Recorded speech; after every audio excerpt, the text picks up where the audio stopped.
रामगढ़ विधानसभा में उपचुनाव को लेकर ये खबर है, जहां कांग्रेस ने रामगढ़ उपचुनाव के लिए कमेटी का गठन किया।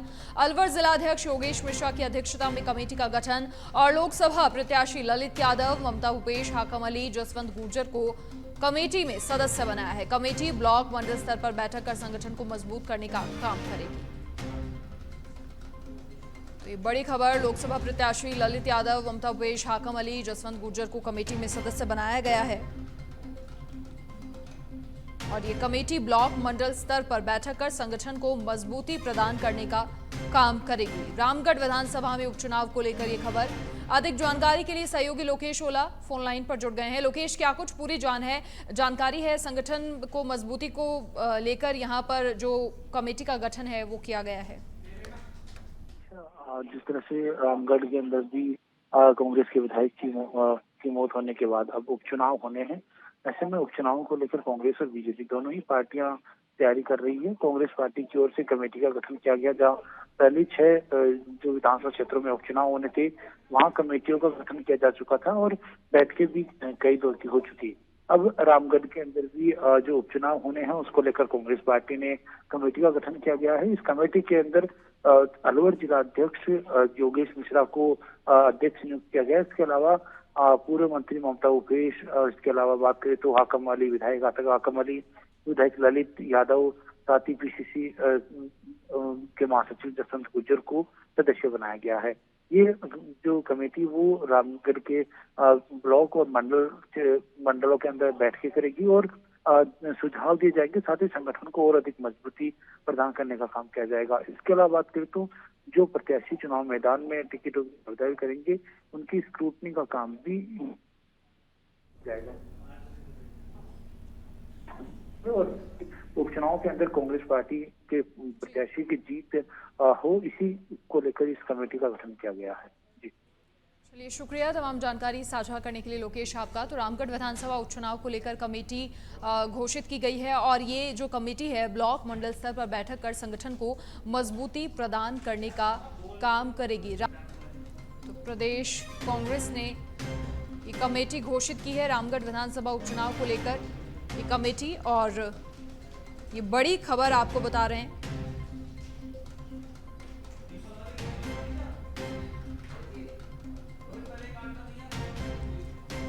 तो आगामी दिनों में विधानसभा क्षेत्र 67 रामगढ़ जिला अलवर के होने वाले उपचुनाव को ध्यान में रखते हुए पार्टी संगठन की मजबूती और समन्वय हेतु पार्टी गतिविधियों का संचालन करने के लिए नियमानुसार कमेटी गठित की जाती है। ये कार्यालय का आदेश है। कमेटी ब्लॉक, मंडल और बूथ स्तरीय कमेटियों का आवश्यकता अनुसार गठन के साथ ही संगठन की जो बैठकें हैं वो आयोजित करवाई जाएंगी और पार्टी की मजबूती के लिए काम किया जाएगा।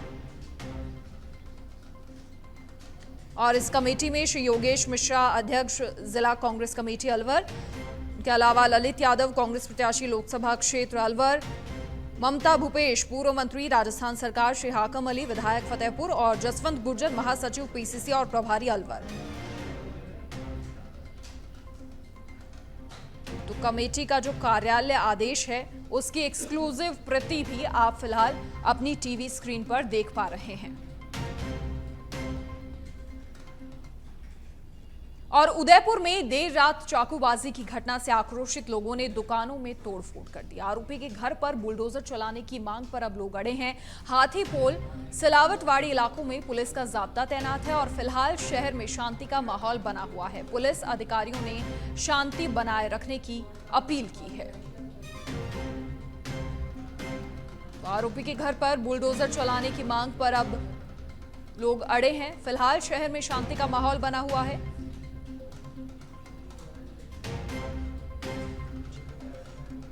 अधिक जानकारी के लिए ब्यूरो चीफ धीरज रावल फोन लाइन पर जुड़ गए हैं। धीरज, क्या कुछ पूरी जानकारी है? फिलहाल शहर में शांति बताई जा रही है, लेकिन लोगों की लगातार अपील है कि जो आरोपी हैं उनके घर पर बुलडोजर चलाया जाए। जी बिल्कुल, एक पूरा मामला है जो बीती रात से जुड़ा हुआ, जहां पर एक युवक द्वारा जो है सौदा विशेष सुविधा विशेष के युवक पर पीछे चाकू से वार किया था। चाकू के वार करने के बाद उसे गंभीर रूप से घायल हॉस्पिटल में यहाँ पर भर्ती करा दिया गया, जहाँ पर उसका इलाज जो है वो जारी। आज सुबह की अगर बात की जाए तो सुविधा विशेष के जो लोग हैं उन्होंने आरोपी के घर पर बुलडोजर चलाने की मांग को लेकर यहाँ पर जो तोड़फोड़ जो है वो यहाँ पर किए। जैसे ही सूचना पुलिस को मिली, शहर के अंदर उन इलाकों के अंदर भारी पुलिस बल जो है वो यहाँ पर तैनात कर दिया गया है। वो ये अगर बात की जाए तो इनकी मांग है कि आरोपी जो है जिसने जिस व्यक्ति के ऊपर चाकू मारा उसके घर के ऊपर यहाँ पर जो बुलडोजर है वो चढ़ाई जाए। फिलहाल जो है शहर के अंदर कई गाड़ियों के अंदर मतलब कुछ गाड़ियों के अंदर वहां पर जो है तोड़फोड़ जो की गई है, उसके खाट जो फोड़ दिए गए हैं। लेकिन फिलहाल जो है पुलिस बल सभी जगह तैनात है और शहर के अंदर शांति व्यवस्था बनी हुई है। लेकिन परिजनों की जो मांग है और समुदाय विशेष के लोगों की जो मांग है कि उनकी मांगों को पूरा किया जाए, उसको लेकर के वो अपनी मांग पर अड़े हुए हैं। शुक्रिया धीरज जानकारी साझा करने के लिए।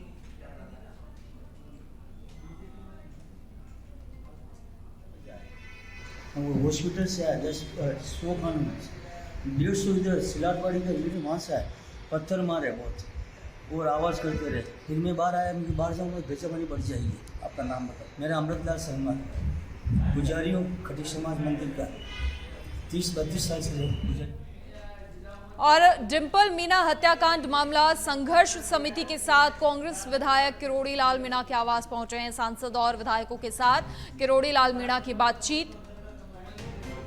बड़ी खबर, संघर्ष समिति के साथ कांग्रेस विधायक किरोड़ी लाल मीणा के आवास पर पहुंचे हैं। सांसद विधायकों के साथ किरोड़ी लाल मीणा की बातचीत। डिंपल मीना हत्याकांड मामला और उसी मामले को लेकर कांग्रेस विधायक किरोड़ी लाल मीणा के आवास पहुंचे हैं।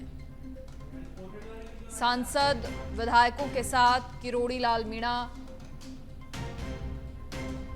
की बातचीत। संघर्ष समिति के साथ कांग्रेस विधायक किरोड़ी लाल मीणा के आवास पहुंचे। डिंपल मीना हत्याकांड मामले को लेकर कांग्रेस विधायक किरोड़ी लाल मीणा के आवास पहुंचे हैं।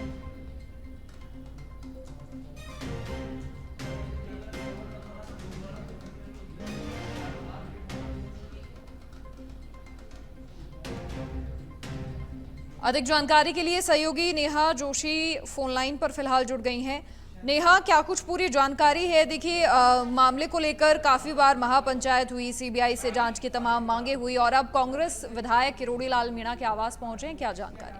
जी डिंपल, ये बात है मनीषा कि डिंपल मीणा जो हत्याकांड है उसमें बहुत महीने, ये मई की बात है जब ये घटना हुई थी, उसके बाद में संघर्ष समिति के साथ में ही जो विधायक हैं, एमपी हैं, वो किरोड़ी लाल मीणा के आवास पर जयपुर में ही उनसे मुलाकात की है, क्योंकि डॉक्टर किरोड़ी लाल मीणा हैं इस मामले में बार बार आवाज उठा रहे हैं। कल ही पुलिस अधिकारियों से उन्होंने मीटिंग भी ली है किरोड़ी लाल मीणा ने, लेकिन आज सुबह पहले ही कई दिग्गज नेता हैं जिसमें इंदिरा मीणा है, हरीश मीणा है, लाखन मीणा है, मदन लाल जाटव है, ये सभी किरोड़ी लाल मीणा के आवास पर पहुंचे हैं डिंपल मीणा का जो हत्याकांड था उस मामले में। लेकिन अभी भी इस केस की गुत्थी है वो नहीं सुलझी रही है मनीषा। फिलहाल क्या कुछ जो मांग है या फिर क्या कुछ कांग्रेस विधायकों की ओर से प्रतिक्रिया सामने आई है? क्या बात रखने के लिए वो पहुंचे हैं?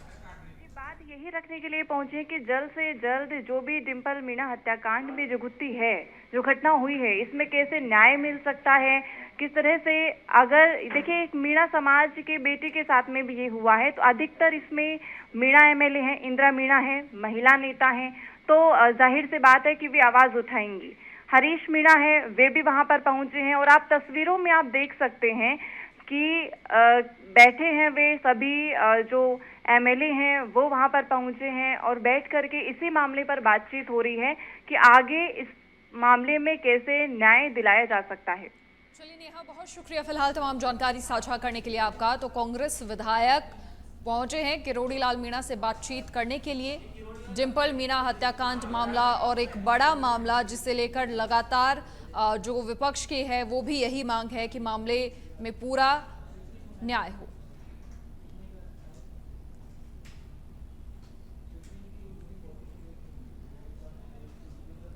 तो मुलाकात की तस्वीरें भी आप फिलहाल अपनी टीवी स्क्रीन पर देख पा रहे हैं।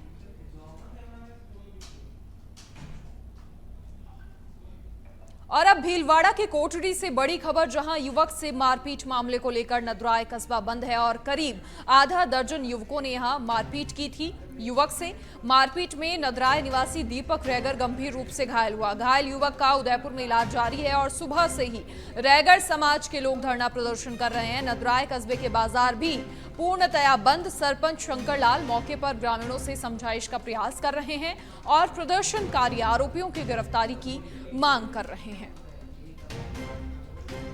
भीलवाड़ा के कोटड़ी से ये बड़ी खबर, घायल युवक का उदयपुर में इलाज जारी है और सुबह से ही रैगर समाज के लोग धरना प्रदर्शन कर रहे हैं। मैं शंकरलाल, सरपंच नंदराय। 10 तारीख को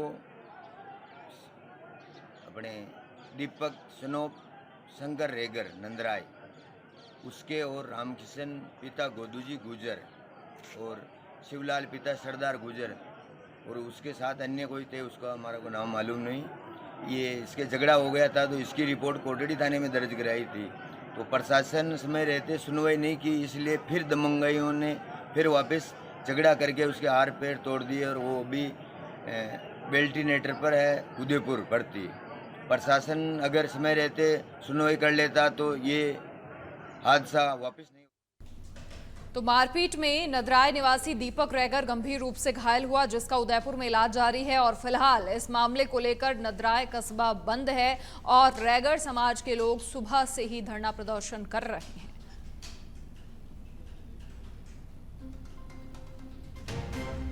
नदराय कस्बे के बाजार पूर्णतया बंद हैं। घायल युवक का उदयपुर में इलाज चल रहा है। युवक से मारपीट मामले को लेकर नदराय कस्बा बंद है और सरपंच शंकर लाल मौके पर ग्रामीणों से समझाइश का प्रयास भी कर रहे हैं, क्योंकि प्रदर्शन कर रहे हैं ग्रामीण और प्रदर्शनकारी लगातार आरोपियों की गिरफ्तारी की मांग कर रहे हैं। भीलवाड़ा के कोटड़ी से ये बड़ी खबर, युवक से मारपीट मामले को लेकर नदराय कस्बा बंद है। करीब आधा दर्जन युवकों ने यहां मारपीट की थी। युवक से गंभीर रूप से युवक घायल हो गया, जिसका फिलहाल उदयपुर में इलाज जारी है। अधिक जानकारी के लिए सहयोगी दिनेश पारीक फोन लाइन पर जुड़ गए हैं। दिनेश, क्या कुछ पूरी जानकारी है? युवकों की ओर से मारपीट की गई, परिजनों का क्या कुछ कहना है? क्या कोई रंजिश थी और फिलहाल इस मामले को लेकर क्या कुछ पुलिस की कार्रवाई? बिल्कुल, मैं बताना चाहता हूँ, ये कोरडी क्षेत्र के नंदराय गांव का मामला है, जहां पर 9 तारीख को युवक के साथ मारपीट हुई। इस संबंध में परिजनों ने कोरडी थाने में मामला दर्ज करवाया था। उसके बाद फिर 19 तारीख को यही उनको जमानत पर रिहा किया गया युवकों को। उन्होंने 19 तारीख को कोठारी नदी की पुलिया पर रोककर इस युवक के साथ मारपीट की थी। इसके बाद में युवक गंभीर घायल हो गया था, जिसको निजी साधन से भीलवाड़ा चिकित्सालय में भर्ती कराया गया, जिसके इलाज किया गया। उसकी हालत गंभीर होने के चलते उसको उदयपुर जयपुर किया गया, जिसकी हालत गंभीर बनी हुई है। अभी नंदराय कस्बे में पूरे समाज व ग्रामीणों का प्रदर्शन किया जा रहा है और ग्रामीणों का आरोप है कि जो इसके कार्रवाई करता तो ये हालात जो दोबारा जो घटना को अंजाम दिया गया था, ये नौबत नहीं आती। अभी मौके पर जो ग्रामीण वो सरपंच के संदेश में कोटड़ी थाना प्रभारी मौके पे मौजूद है और ग्रामीणों के संदेश की जारी। जी, जो प्रदर्शन कर रहे हैं ग्रामीण, वो आरोपियों की गिरफ्तारी की मांग कर रहे हैं। प्रशासन का क्या रुख है इसके ऊपर? प्रशासन की ओर से क्या कुछ कहा जा रहा है? कब तक गिरफ्तारी होगी? क्या कार्रवाई हो रही है? बिल्कुल, इस संबंध में हमारी कोटड़ी पुलिस से बात हुई थी, तो उन्होंने बताया कि जल्दी जो आरोपी है उनको गिरफ्तार किया जाएगा। फिलहाल अभी मामले का समझाइश का प्रयास किया जा रहा है। जी, चलिए, बहुत शुक्रिया तमाम जानकारी साझा करने के लिए आपका। तो प्रदर्शनकारी लगातार आरोपियों की गिरफ्तारी की मांग इस मामले में कर रहे हैं। अब उदयपुर से खबर, जहां गोगुंदा के छाली में आदमखोर पैंथर के मामले में अपडेट आपको बता दें। ग्रामीणों ने गोगुंदा झाडोल मार्ग जाम कर दिया है। ग्रामीणों ने पत्थर डालकर रास्ता रोका है और ग्रामीण पैंथर को पकड़ने की मांग कर रहे हैं। ग्रामीण लगातार मृतक के परिजनों को उचित मुआवजे की मांग कर रहे हैं। 2 दिन में पैंथर ने एक लड़की और एक वृद्धा का शिकार किया। उदयपुर से भी अतिरिक्त पुलिस का जाब्ता मौके पर पहुंचा है। गोगुंदा पुलिस का जाब्ता और वन विभाग के अधिकारी भी मौके पर हैं। तो ग्रामीणों ने पत्थर डालकर रास्ता रोका है और पैंथर को पकड़ने की मांग की जा रही है और इसी के साथ मृतक के परिजनों को उचित मुआवजे की मांग भी ग्रामीण उठा रहे हैं। 2 दिन में पैंथर ने एक लड़की और एक वृद्धा का शिकार किया। और अब जोधपुर से बड़ी खबर, जहां एक और बड़ा डिजिटल अरेस्ट का मामला सामने आया। करीब 15 दिन तक महिला को डिजिटल अरेस्ट रखा गया। साइबर ठगों ने करीब 87 लाख की ठगी को अंजाम दिया। सुभाष चौक रातानाड़ा निवासी अरुणा सोलंकी से ठगी हुई और पीड़िता ने रातानाड़ा थाने में केस दर्ज करवाया। मामले की जांच में रातानाड़ा पुलिस जुटी है। तो 15 दिन तक करीब महिला को डिजिटल अरेस्ट रखा। साइबर ठगों ने करीब 87 लाख की ठगी को अंजाम दिया। फिलहाल पुलिस मामले में जांच पड़ताल कर रही है। बड़ी खबर, सुभाष चौक रातानाड़ा निवासी अरुणा सोलंकी से ये ठगी हुई।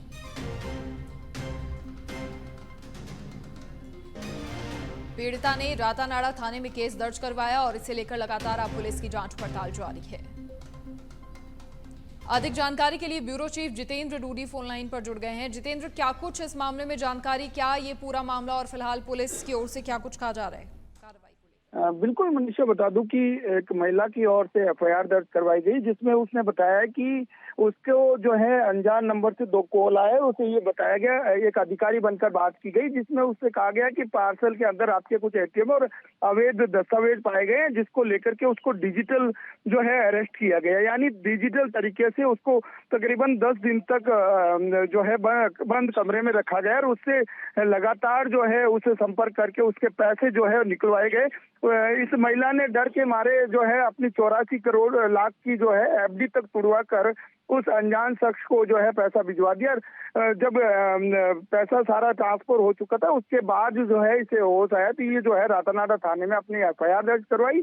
फिलहाल पुलिस इस पूरे मामले को लेकर जो है जांच कर रही है। ये दूसरा मामला, इससे पहले भी एक और मामला आया था जो एक प्रोफेसर के साथ इस तरीके से डिजिटल ठगी की गई। कहीं ना कहीं लगातार जो है इस तरीके के मामले बढ़ते ही जा रहे हैं और पुलिस भी जो है इस पर संज्ञान लेकर जांच शुरू की है। जी चलिए जितेंद्र, बहुत शुक्रिया तमाम जानकारी साझा करने के लिए आपका। तो पुलिस फिलहाल लगातार मामले में जांच पड़ताल कर रही है।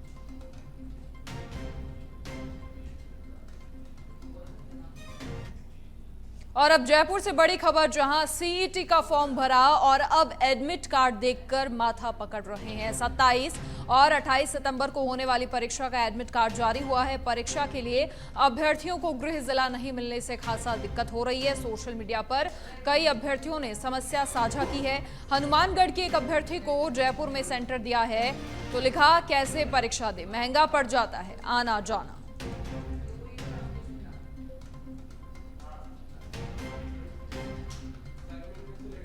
तो जिन अभ्यर्थियों ने सीईटी का फॉर्म भरा है, उन्हें परीक्षा देने के लिए उनका गृह जिला नहीं मिला। कई अभ्यर्थियों के सेंटर्स जयपुर में आए हैं और ऐसे में अभ्यर्थी परेशान हैं।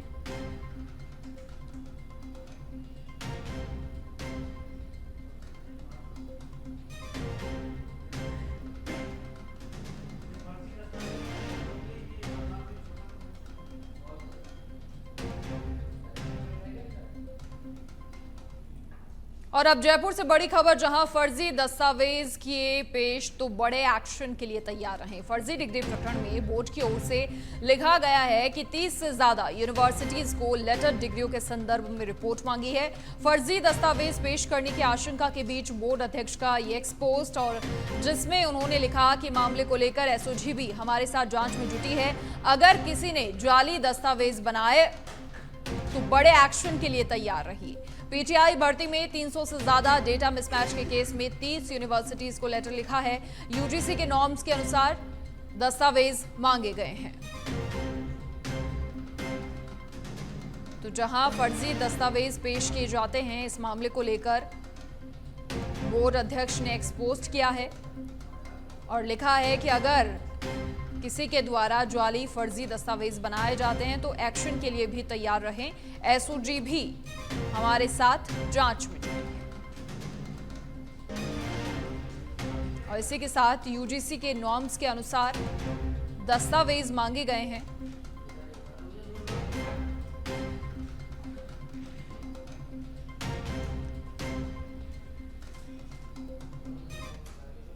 और अब डीडवाना के मकराना से खबर, जहां मकराना के खिलाड़ी मोहम्मद कैफ का भारतीय फुटबॉल टीम में चयन हुआ है। अंडर 17 आयु वर्ग में भारतीय फुटबॉल टीम में चयन हुआ। भूटान में आयोजित होने वाले फुटबॉल टूर्नामेंट में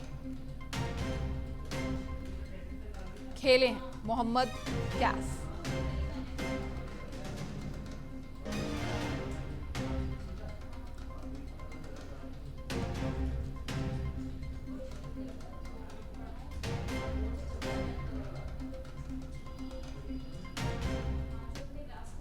और अब खबर डी के सीकरी क्षेत्र के गांव भिलमक्सा से है, जहां पर ग्रामीणों ने साइबर ठगी के विरुद्ध एसपी और एडिशनल एसपी को ज्ञापन सौंपा है। ग्रामीणों ने बताया कि गांव भिलमका के सभी जिम्मेदार लोगों ने पंचायत करके सर्वसम्मति से साइबर ठगी करने वालों के विरुद्ध एक बड़ा कठोर निर्णय लिया है। अगर गांव में कोई भी साइबर ठगी करता पाया गया तो 1,11,000 का जुर्माना लगाया जाएगा और साथ ही में उसको पुलिस के लिए सूचना देकर गिरफ्तार करवा दिया जाएगा।